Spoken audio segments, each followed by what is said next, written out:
So, as you know, there are times where we face through difficult situations and we tend to go to a place of prayer and we give it to God, only for us to think about it a few minutes later. So, basically, this video is for people who are overthinkers. So, if you're not, feel free to scroll away.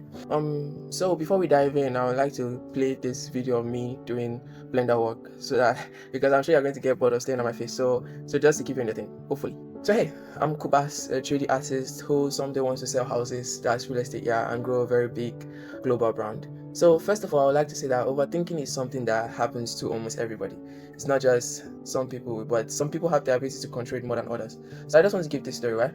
So there are two lumberjacks, right, who a client met. So he told two of them to chop down a tree with a specific axe. He gave two of them different trees, right? So the first lumberjack got to work immediately, but the second one thought to himself, this axe is not sharp enough to cut this tree. Let me go home and sharpen it so that when I come back, even as no matter how far the other guy has gone, I'll be able to get further because my axe is sharp enough. So he went home and he sharpened the axe and he was sharpening and sharpening and sharpening. And as he was sharpening, he kept on saying to himself, this axe is not sharp enough. And he kept on sharpening and sharpening and sharpening. And when he got tired of sharpening, he decided that, oh well, let me just use the axe as it is and let me just use that and chop down the tree.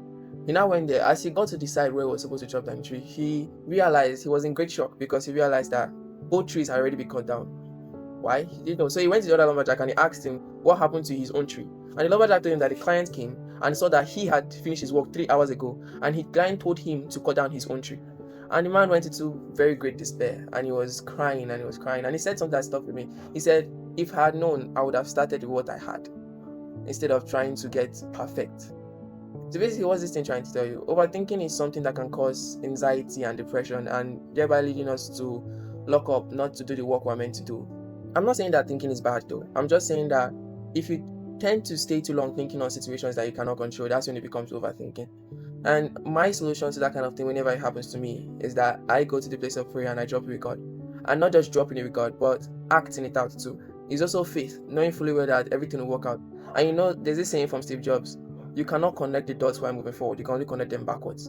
So in situations where you're overthinking, I genuinely feel like I know it's not going to be easy, but all you have to do is go to the place of prayer and yell out your problems, yell them out, then breathe, then say, I know I don't understand what's going on now, but in time, I'll get it.